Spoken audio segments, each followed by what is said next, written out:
Good morning, and welcome back to week 2 of remote learning in our Spanish 3 class.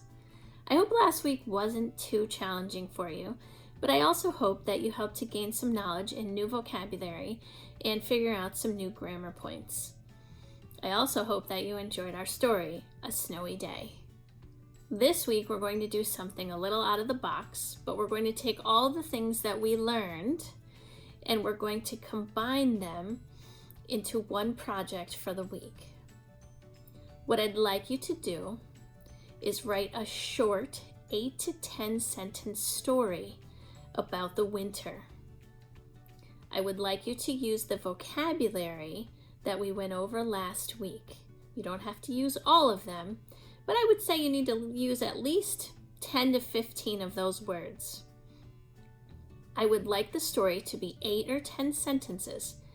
They don't have to be long sentences. You can say, I like winter. Me gusta invierno. You could start with that. What do you like about winter? I would like you to use each verb in the vocabulary list from last week once.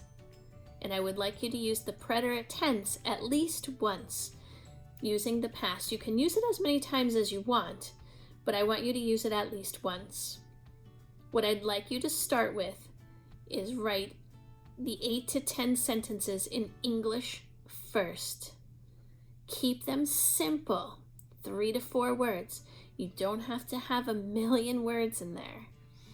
Bonus, I will give you extra credit if you can add an adverb somewhere in there. Remember, the verb that we had was slowly, lentamente. But you can take any adjective and make it into an adverb now. So you could just add mente to the end of it.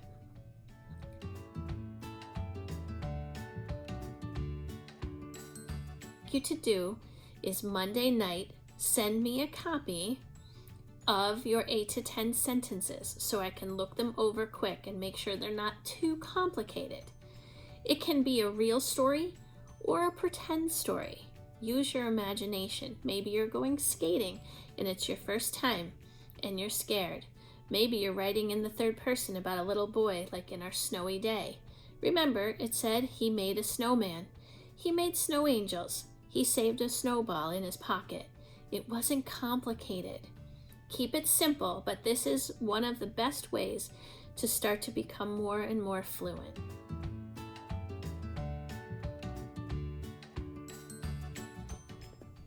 Well, today is Wednesday, and I'm sure by now you've been wrestling with the sentences that you're writing for your story. Keep translating those 8 sentences, 8 to 10 sentences. What I would also like you to do by the end of the week is give a title to your story in Spanish. Doesn't have to be complicated, remember. It could be The Skating Rink, or Winter, or It's Snowing, nieva. It doesn't matter. Just keep it simple.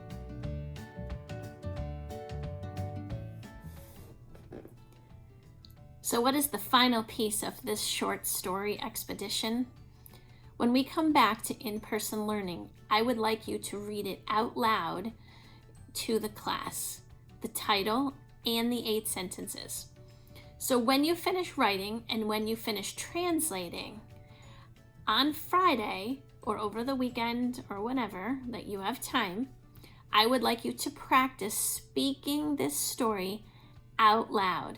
Make sure you pause after the end of each sentence and make sure you have inflection and also accentuate the accents when they're there. If you're using the past tense of something and there's an accent above it, make sure you put it in there in your inflection. We'll talk about this when we come back on Tuesday, and then maybe on Wednesday we'll start our presentations. Until then, I hope you guys have a great weekend.